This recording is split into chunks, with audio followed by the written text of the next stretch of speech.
Meus queridos e amados irmãos, que a graça e a paz do Senhor Jesus esteja com todos. Para mim é um prazer imenso estar com vocês no primeiro simpósio online de missões com o tema Sertão Nordestino, a janela 10x40 brasileira. Bom, nesse simpósio, organizado em 3 palestras, eu fiquei responsável em falar sobre o perfil do missionário do sertão nordestino. Bom, nós vamos fornecer a vocês os slides do que eu vou falar aqui. Abaixo da câmera eu estou usando aqui o meu computador, onde eu estou olhando os slides. Então vocês vão poder assistir o vídeo e também acompanhar pelos slides que nós preparamos para vocês.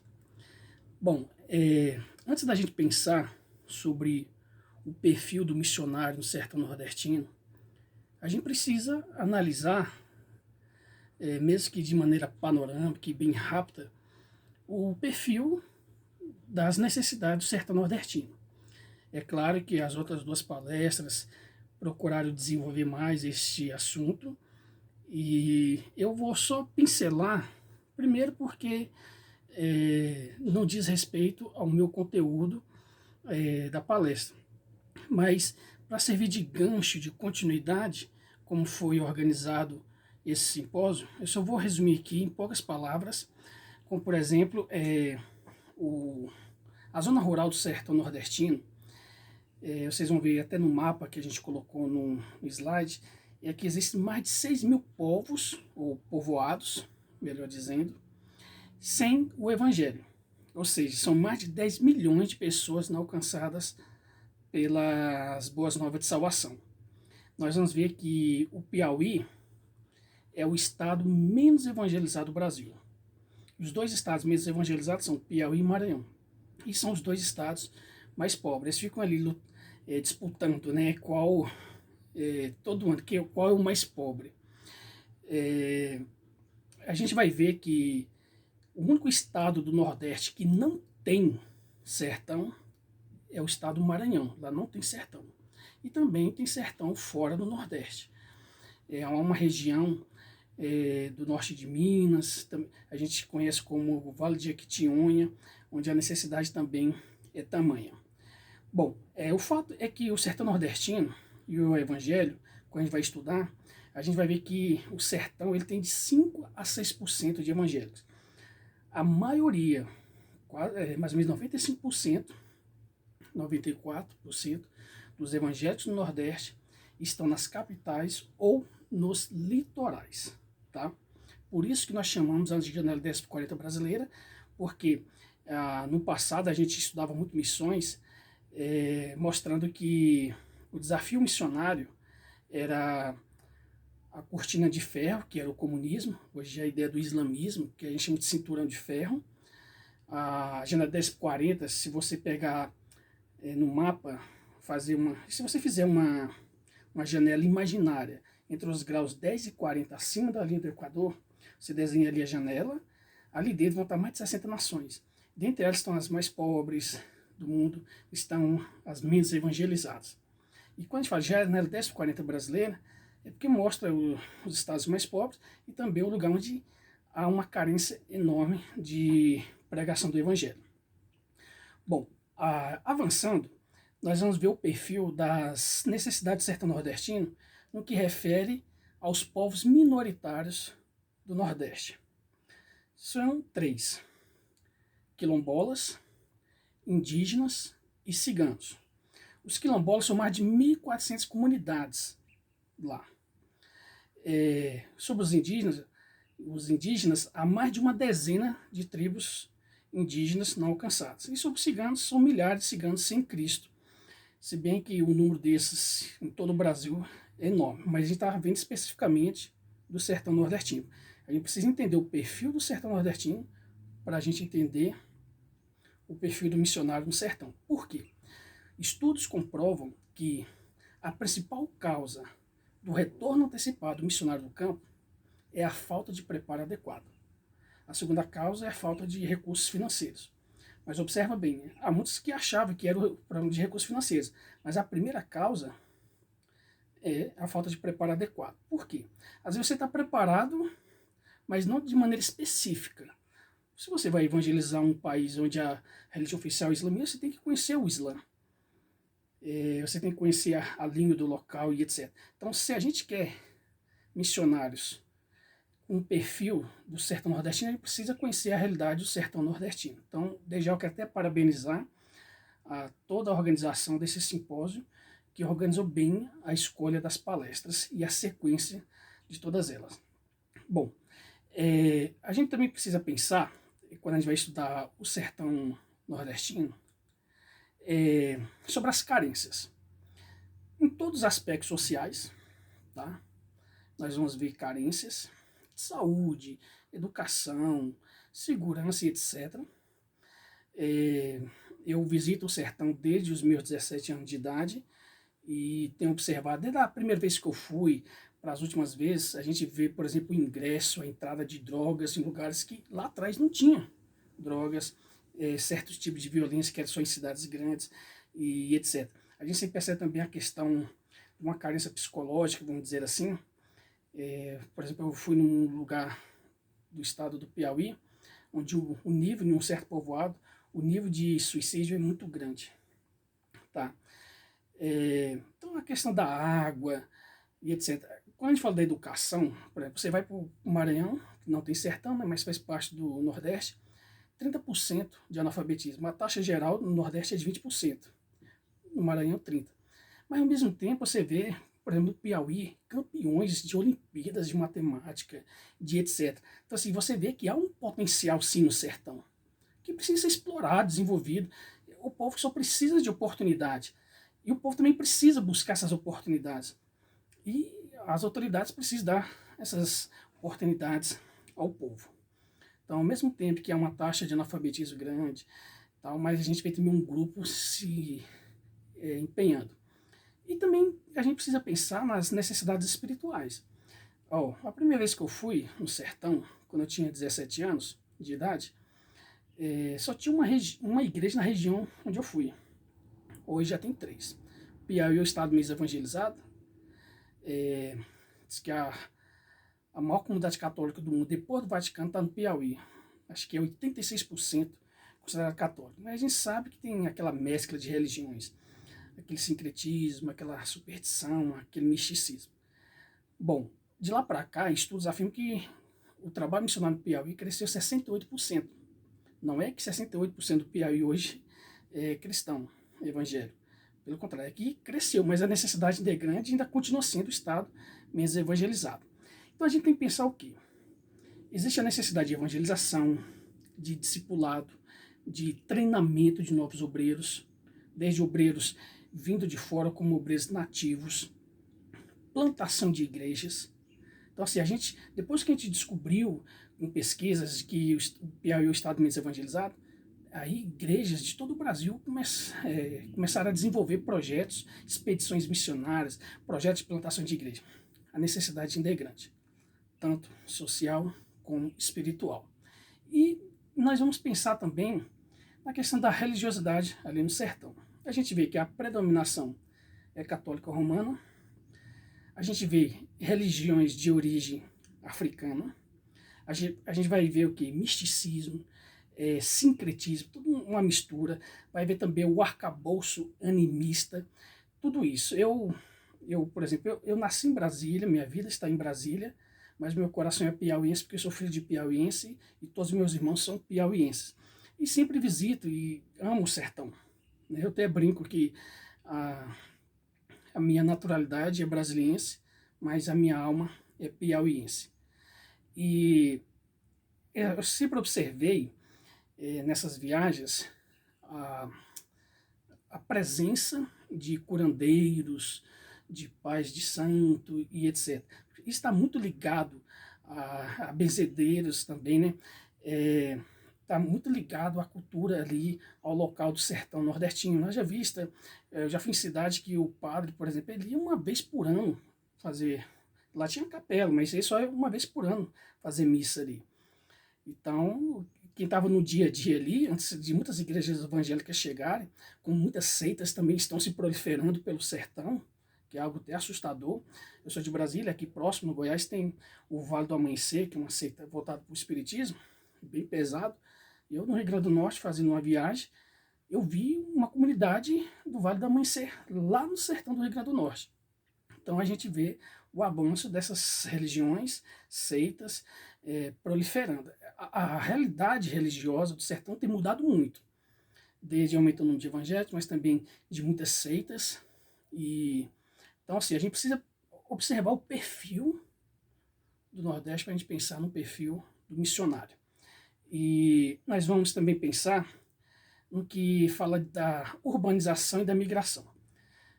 O meu saudoso avô, conhecido como Veiné, piauiense, ele morreu com 90 e poucos anos. Isso tem pouco tempo que ele morreu. A minha mãe dizia que quando ela era criança, o meu avô falava assim, ó, tal lugar que é o Bonfim do Piauí, dizia assim, ó, vai virar cidade. Logo, logo. E aconteceu que logo virou cidade. Então, assim, nós vamos ver alguns lugares, alguns povoados vão crescendo, virando cidade, se urbanizando, mas também a gente vai ver o que? A migração para outros estados. São Paulo tem bastante nordestinos, Brasília, Rio de Janeiro, e o Brasil inteiro tem nordestino. Um povo forte, é um povo corajoso, e nós vamos ver alguns motivos, às vezes é buscando saúde. O meu avô, o pai de pai agora, o Luiz Paes Landim, Luiz Gonzaga Paes Landim, ele faleceu também, graças a Deus ele veio morar em Brasília aqui, teve um encontro com Cristo, né? Eu sempre ia ao sertão pregar para ele, e ele veio se converter aqui, quando veio morar aqui, acho que os últimos 2 anos da vida dele, morreu com 87 anos.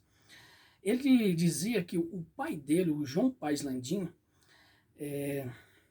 foi a São Paulo, e lá em São Paulo ele tinha problema de saúde, né? Ele entrou numa igreja, ele foi curado e ele se converteu para a lei dos crentes, como é falado em alguns lugares do sertão nordestino. Quando ele voltou para o Piauí, ele só tinha ele de crente na região, de convertido, né? Eu achei até interessante esse testemunho, né, de um ancestral que teve um encontro com Cristo. Nós vamos ver que muitos saem, vão procurar outras cidades, outros estados em busca de saúde, de uma educação melhor, uma alimentação melhor, e acabam tendo até acesso à evangelização. Eu posso falar assim da minha família. Quantos tios, minha família não, a gente não vê de um berço com crente, convertido, cristão. Pelo contrário, esse contexto do animismo, do misticismo, sincretismo, essa mistura de religião, é o contexto de onde eu vim. Mas muitos dos meus parentes que saíram do interior e foram para as outras cidades, em outros estados, acabaram se convertendo. Até hoje muitos estão se convertendo. Mas a questão é, nem todo mundo tem oportunidade de sair de lá. E a gente não tem que esperar que venham os sertanejos, venham para as grandes cidades para a gente evangelizá-los. Nós temos que ir até eles. A ideia da igreja é uma visão agressiva no sentido de ir até os povos. Bom, então a gente tem alguns desafios. Plantar igrejas, que esse é o melhor método de evangelização, porque você planta a igreja, ela dá continuidade à evangelização, discipulado, batismo, treinamento de novos obreiros e etc. Também a ideia de abrir poços profundos, preparar e enviar missionários, algumas questões sociais. A gente vai ver também a questão de instrução, como eu já mencionei. Os piores percentuais de analfabetismo estão no Nordeste. O meu filho, Miquel, ele tem 6 anos, e a gente alfabetizou ele com um método através da Bíblia. Um método que um homem de Deus, né, que isso é uma pessoa usada por Deus, criou um método que você vai alfabetizando através da Bíblia. A pessoa ganha as cartilhas, ganha um exemplar da Bíblia, a primeira palavra que ela vai aprender ali, ela tem que circular lá na Bíblia, lá em Gênesis capítulo 1, que é a palavra de Deus. Muito bom e eficiente. Um método que pode ser muito bem usado no sertão, tanto para alfabetizar adultos, ou crianças, né, como também já para evangelizar e discipular. O projeto é assim, faz tudo isso. Então isso é muito bom, a gente precisa pensar em questões assim. Vocês vão ver que Deus é contra o analfabetismo. Quando você vê o Antigo Testamento, os pais tinham que alfabetizar os filhos quando os filhos tinham 5 anos.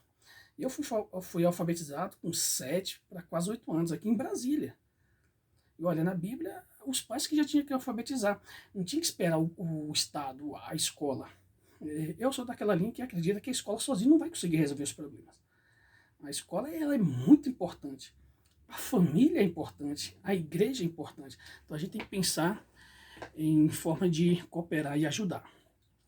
E aí, nós vamos ver agora sobre a questão do perfil do missionário no contexto do sertão nordestino. A gente precisa pensar em algumas definições sobre o caráter ou o perfil. Por exemplo, caráter é a atitude, é a pose, a postura, o modo, a maneira de uma pessoa. Isso tem a ver com piedade. Todas as pessoas têm caráter, bom ou ruim. Às vezes a gente fala, a pessoa ali não tem caráter. Todo mundo tem, ou bom ou ruim. Mas aí é uma diferença entre caráter e reputação. Caráter é quem você é de fato, quando ninguém está te vendo. Reputação é como as pessoas te veem. É possível alguém ter um bom caráter, ter uma reputação não muito boa. É possível alguém ter um mau caráter, uma má reputação, um bom caráter, uma boa reputação.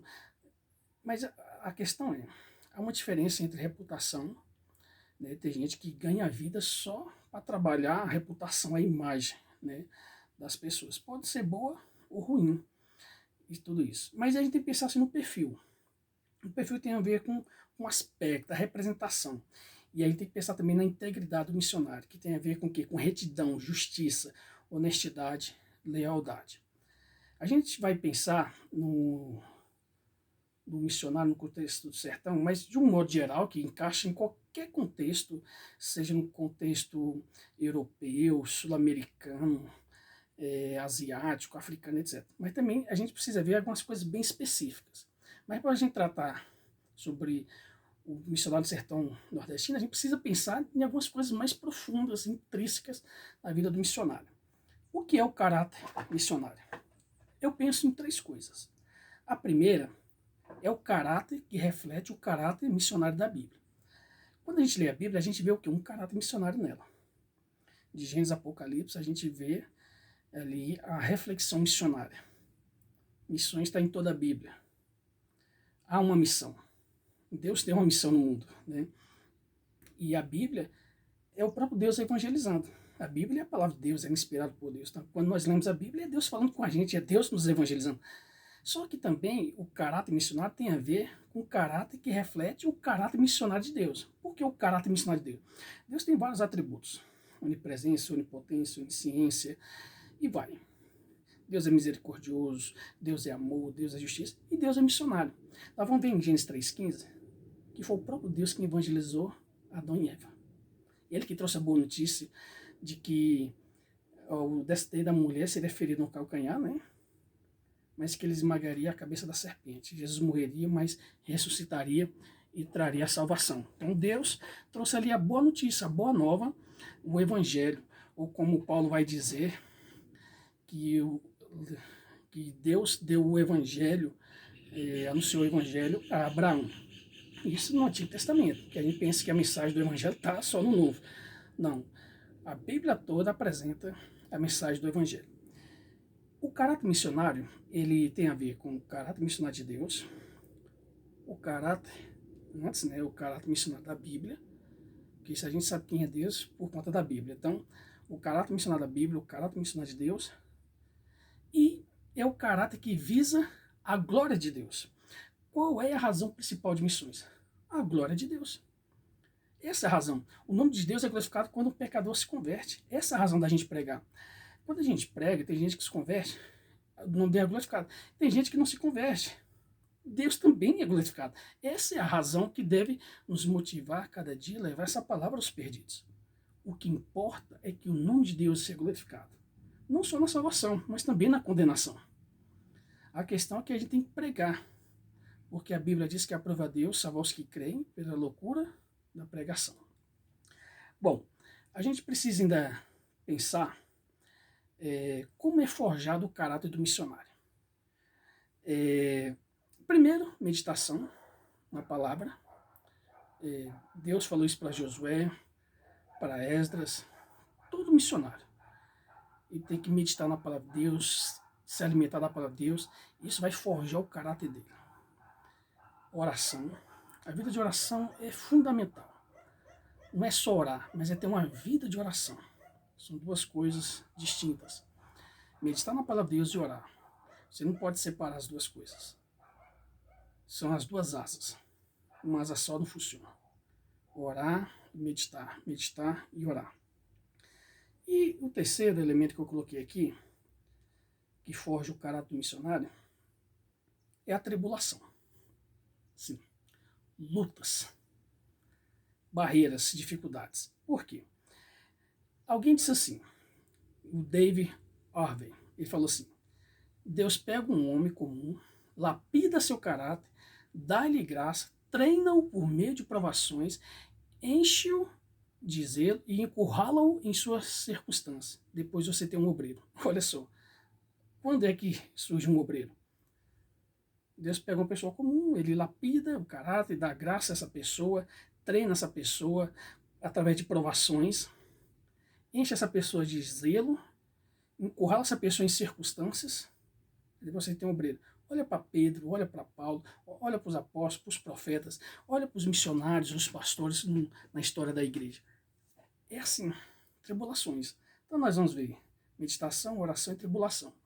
Martinho Lutero, o reformador do século XVI, ele disse assim, para se fazer um obreiro, são necessários 3 coisas. Oração, estudo da palavra e tribulações. Então isso vai ajudar a forjar o caráter do missionário. São as lutas, as dificuldades. Se tem uma promessa que a gente tem que segurar, crer e guardar no mundo tereis aflições. Mas a gente não pode esquecer outra parte. Mas tem de bom ânimo. Sabe por quê? Porque Jesus venceu o mundo. E ele venceu por nós. Isso que é o importante. Vamos pensar também nas características do caráter missionário. Primeira, conversão. Se não é convertido, meu amigo, não dá. O problema é que tem muita gente convertida no campo, nas igrejas. Tem uma coisa que me assusta, é a capacidade que um ímpio tem de congregar em muitas igrejas. Gente, ou se converte, ou ele vai cair fora. Ou ele se converte porque a verdade está sendo pregada, ou ele cai fora porque a verdade está sendo pregada. O que não pode é um ímpio se sentir confortável nas igrejas, porque o que está sendo pregado ali é uma mensagem que não tem nada a ver com o evangelho. É uma mensagem que só massageia o ego do ímpio. O evangelho ele vai nos confrontar. A graça de Deus ela é maravilhosa, mas ela é confrontadora. Ela vai mostrar, você não fez nada para ser salvo. Você é salvo pela graça, pela bondade, pela misericórdia de Deus. Então, primeira conversão. Isso é óbvio, só é cristão quem é convertido a Cristo. Esse é o primeiro requisito para um missionário. O segundo é o chamado. A gente tem um chamado geral. Todo mundo foi chamado para servir a Deus, para adorar a Deus. E Deus vai dando algumas direções, porque há uma diferença entre chamado e direção. Nós somos, por exemplo, sou chamado para ser pastor.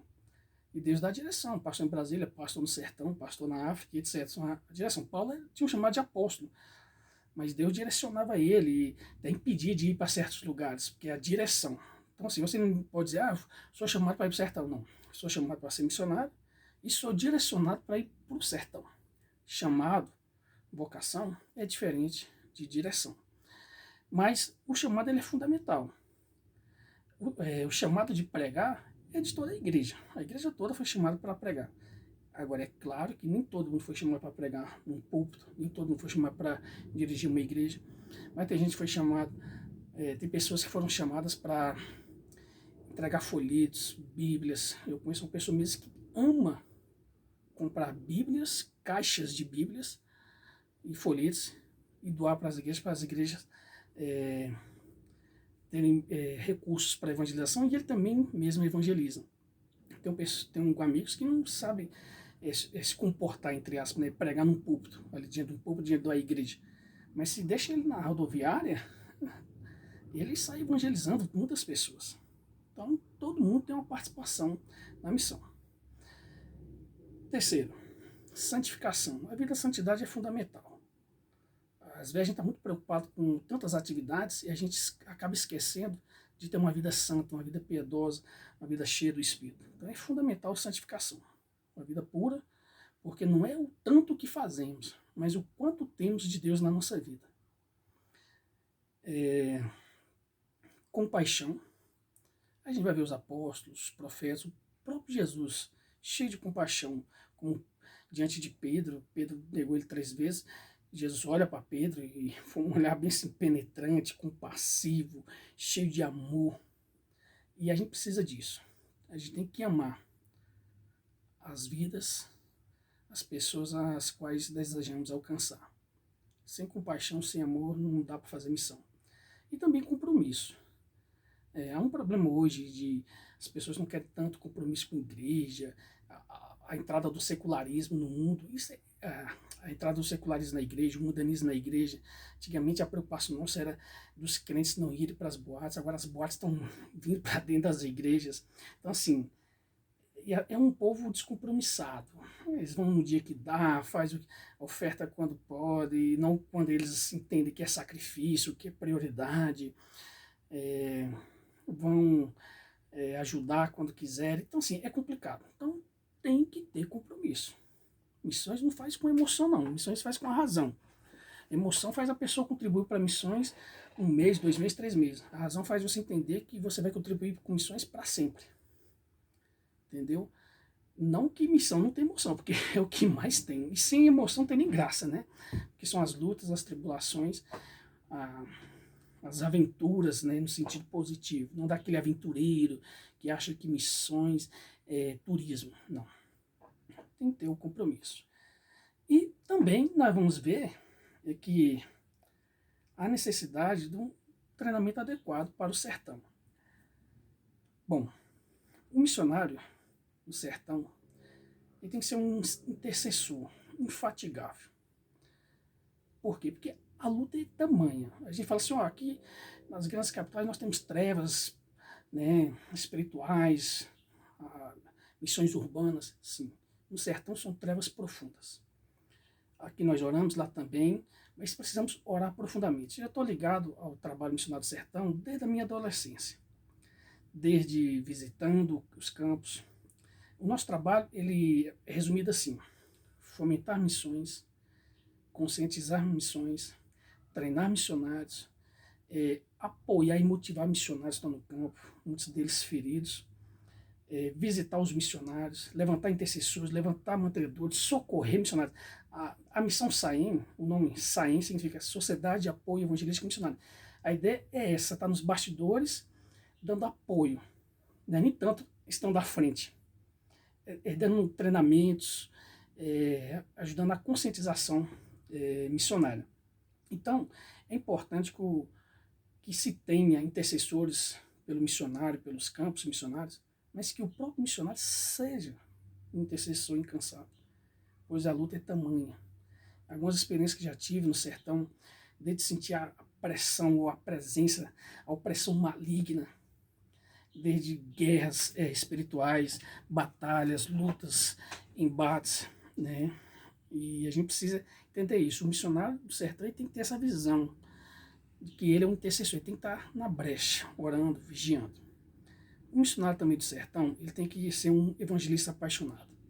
A série é grande, poucos são os trabalhadores, e ele precisa trabalhar desde evangelismo com literatura, de porta em porta, cultos nos povoados. Tem alguns lugares do Nordeste, do sertão, que chamam de povoados, outros lugares chamam de sítios, como no Rio Grande do Norte chamam de sítios. Em outros lugares eu já vi chamar de povoados. Então, cultos ao ar livre, já participei de tantos cultos debaixo de árvores no sertão, em alguns povoados, em alguns sítios. Também pode usar o rádio, que em alguns lugares ainda é muito forte o rádio. Através da internet, que chegou já em vários lugares. Eu me lembro que algumas vezes que fui ao sertão, alguns lugares não tinha chegado nem energia, o que as pessoas acompanhavam, ouviam pregando, era com um radinho de pilha. Hoje, em muitos lugares já chegaram energia e chegaram até a internet. Então, são meios que o missionário no sertão pode utilizar. Ele tem que ser um evangelista, tá? Tem que ir atrás das almas perdidas. Também tem que ser um plantador de igrejas. Plantar, é importante que se espalhe por todo o sertão igrejas saudáveis, igrejas com a visão de crescer. Por exemplo, eu vi recentemente que uma igreja no sertão da Bahia, ela tem 60 membros. Ela conseguiu levantar R$ 10.000 para missões. Olha que maravilha, que visão. Então, assim, o nosso desejo é que a igreja do sertão seja uma igreja missionária. Uma igreja que já nasça com esse desejo de se espalhar, de crescer, de alcançar mais vidas. Eu, particularmente, me alegro muito em ver esse avanço no sertão. É muito bom ver isso, mas a gente sabe que tem muita coisa para ser feita. O missionário do sertão ele tem que ser um capacitador de liderança. Bom, em grandes centros urbanos, a gente vê vários cursos sendo oferecidos. Várias faculdades de teologia, vários seminários de missões, conferências, simpósios, congressos, etc. Várias livrarias evangélicas. Mas no sertão a gente sabe que a realidade é outra. Particularmente quando eu visito os obreiros, costumo levar livros, bíblias, folhetos para ajudá-los. E também procuro ministrar alguns cursos para atualizá-los. E também uma forma que a gente achou, através desse simpósio e de outros cursos que a gente tem oferecido, porque a gente pode alcançar obreiros e formar obreiros via internet, né? Graças a Deus por isso, que isso ajuda muito. Mas o missionário, ele tem que ter essa visão, é como um pastor. Ele tem que evangelizar, batizar, discipular, treinar as pessoas na teoria e na prática, para que se multiplique os obreiros no sertão. Outra coisa, ele tem que ser um agente de transformação. As pessoas debatem muito qual o papel da igreja, a missão, a ação social. Não, são dois lados de uma mesma moeda. Não creio que a evangelização sozinha em si, ela evangeliza. Não. Se fosse assim, os espíritas e tantos outros grupos religiosos, até mesmo de filantropia, estariam evangelizando. Não, não acredito. Não. Porém, eu não acredito num evangelho só de teoria. O problema é que a gente acha que tem que escolher entre evangelização e ação social. Não é assim. A gente tem que evangelizar. O evangelho, ele é proclamado. Ele é vivenciado. E a igreja, ela parte o pão, ela compartilha, ela abraça, ela ajuda. Então, o missionário no sertão, devido à alta carência social, ele tem que ser um agente de transformação. Olha, cursos de alfabetização, de reforço escolar, atendimento psicológico, odontológico. Eu falo assim, quando tem aquelas expedições missionárias, eu conheci um casal de missionários, é uma família do Maranhão que foi fazer missão no Piauí. E a missionária, ela é na área da saúde, enfermeira, então ela usava o conhecimento dela para ajudar, dava muitas palestras para mulheres, e isso atraía muito as mulheres, e elas ficavam curiosas em saber o evangelho, e ela falava tanto do cuidar do corpo como do cuidar da alma, né? Não estou dizendo que a gente tem que usar a ação social, uma forma de enganar as pessoas para vir à igreja, depois a gente é só uma isca, depois para ir, não. O que tem que atrair as pessoas à igreja é o evangelho. É como eu digo nos grandes centros urbanos. O que tem que atrair os jovens à igreja é o evangelho, não é o entretenimento. Entretenimento a gente pode usar para a glória a Deus, mas em outro lugar, não na igreja. Não podemos desperdiçar o espaço, o local disso. E não é pecado o entretenimento, desde que seja para a glória a Deus, na hora certa, no lugar certo. Então, o missionário do sertão tem que ter essa visão, tem que ser um agente de transformação, ajudar em muitos contextos, desde da água, da saúde, da educação. Eu, particularmente, eu penso assim, imagina só, pensa na educação, na saúde, na política, na economia a partir da Bíblia, na arte, na cultura. Você vai ver a higiene no Antigo Testamento, a coisa impressionante do povo lá no deserto. A educação, por 5 anos a criança já tinha que ser alfabetizada. Até hoje Israel, né, é uma nação que é bem avançada na educação, na tecnologia, na agricultura. Imagina a gente utilizar na visão bíblica isso. Questão da economia, do trabalho, da política. Quem é que não queria um senador como Daniel, um governador como Neemias, um presidente como José no Egito? Então, assim, a gente crê que a Bíblia é suficiente, ela dá princípios que podem ser aplicados, ou devem ser aplicados, que ajudam tudo isso. Tá? Então, a gente crê, é a nossa cosmovisão, é a nossa filosofia. O missionário ele tem que conhecer a cosmovisão do sertão nordestino. E ele tem que ter a cosmovisão bíblica para poder pregar a palavra de Deus, tudo se curvar diante de Deus, levar tudo cativo a Cristo. Entendeu? Então, eu quero encerrar dizendo o seguinte: se você deseja ou faz missões esperando fama ou notoriedade, minha palavra é: desista. Por quê? Porque missões não é para dar fama. Missões tem a ver com renúncia, de proclamar o nome de Cristo, não o nosso nome. Mais precisamente no Nordeste, eu fico assim doente quando vejo pessoas, é agenda aberta. Foi como assim agenda aberta? Com tanta coisa para a gente fazer, a seara é grande, os trabalhadores são poucos, e tem gente com agenda aberta, o obreiro com agenda aberta. Olha para o sertão. Se está com a agenda aberta, vai para o sertão, planta uma igreja, evangeliza as pessoas, discipula, batiza, treina, e quando terminar isso, vai para outro lugar e faz a mesma coisa, e vai indo. Paulo não tinha agenda aberta. Jesus não tinha agenda aberta. Então, se o que te comove, se o que comove o seu coração é algo mais do que o desejo de fazer algo que está na moda, que para muitas missões está na moda, e não entende isso como um mandamento, ou privilégio, uma honra poder participar, se for um desejo profundo pelos perdidos, e mais ainda, um desejo profundo pela glória de Cristo, se o que te comove é isso, então não perca tempo. Reúna uma equipe para orar, para levantar recursos, para agir como agências de transformação, como evangelistas, como pregadores, motivadores, incentivadores de missões. E junta as pessoas com o mesmo sentimento e mãos à obra. E também a gente precisa entender que os missionários são feitos por Deus para serem missionários. Eles não escolhem ser missionários. São loucos se tornaria candidato a missionário. Os missionários são feitos por Deus para serem missionários. Foi Deus quem criou os missionários.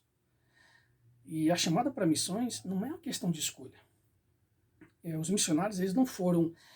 eles não escolhem ser missionários. Na verdade, Deus escolhe para serem missionários as pessoas, e esses missionários são escolhidos de acordo com o plano de Deus, não o nosso. Por isso tem muita gente que vai só pela, como diz lá no sertão, só por afobação, e não por convicção, chamado, amor, paixão pela glória de Cristo. E eu quero encerrar dizendo o seguinte: a convicção da chamada missionária, que eu falo chamada missionária, quando eu falo missionário, estou falando cristão. Quando eu falo cristão, estou falando missionário. Porque todo cristão é um missionário. Se não é missionário, não é cristão. Precisa ser evangelizado. Na verdade, como alguém disse, cada coração com Cristo é um missionário e cada coração sem Cristo é um campo missionário. Se não é missionário, é porque é um campo missionário. É igual a igreja. A palavra igreja e missionária seria redundante. Se é igreja, porque é missionário. Se é missionário, porque é igreja. Se não é missionário, não é igreja. E se é missão, mas não é igreja, também não é missão e nem igreja. Como muitos querem fazer missões à parte da igreja. Não vai dar certo. O que a convicção da chamada missionária, ou certeza da conversão, é o que vai conservar o missionário no sertão e em qualquer lugar do mundo, firme na rota. É a convicção. Ele pode ter momentos confusos, como a gente vê na Bíblia, tanto de profetas como apóstolos, mas o que mantém firme é porque a gente acha que ser cristão é ser perfeito. Não é ser perfeito. A gente vai ter momentos de dificuldades. Porém, a gente vai ter o que? A convicção, o que vai manter a gente firme na rota, o que manteve isso na vida de Paulo e dos apóstolos, dos profetas e dos missionários na história da igreja. Então, a convicção da chamada, ela impede o missionário de ficar louco através dos altos e baixos da vida ministerial. Porque a gente tem altos e baixos, não é só altos, não. Missionários, pastores, líderes que dão a impressão de que estão só lá em cima. Mentira. Tem os altos e baixos. Você vê Davi vencendo gigante, vencendo exército, mas quando você vai ler os Salmos, você vê ele quebrado, chorando, arrependido, confessando pecados. Ali mostra a questão mais humana de Davi. Então a gente tem que pensar nisso. Então é fundamental que a igreja se disperse para missões no sertão, tanto a igreja fora do sertão como a igreja dentro do sertão já. que haja oração, levantamento de recursos, treinamento de missionários, plantação de igrejas. Que tudo seja para a honra e a glória do Senhor Jesus. Vamos evangelizar o sertão. É de Deus. Deus quer o sertão evangelizado. Deus abençoe a todos. E eu gostaria de encerrar com uma oração. Deus, Tu és o único Deus verdadeiro. Não há outro. E a Tua palavra é a única verdade e o Evangelho é a única solução. O mundo é cheio de ideologias, de filosofias que supostamente oferecem soluções, mas são insuficientes, pois somente a Tua palavra é suficiente. E o Senhor chamou a cada um de nós para levar essa preciosa semente, que quando plantada, germina, cresce e dá muitos frutos. Te pedimos, ó Deus, que levante mais missionários para o sertão nordestino. Homens e mulheres cheios do Teu Espírito, que amam a Tua palavra, que temam somente ao Senhor. Homens e mulheres ousados, que tenham o desejo de ver a obra crescer e avançar. Levanta intercessores, mantenedores, levanta treinadores, ó Pai. Abençoe a obra missionária no sertão. Em nome de Jesus. Amém. Deus abençoe a todos. Obrigado.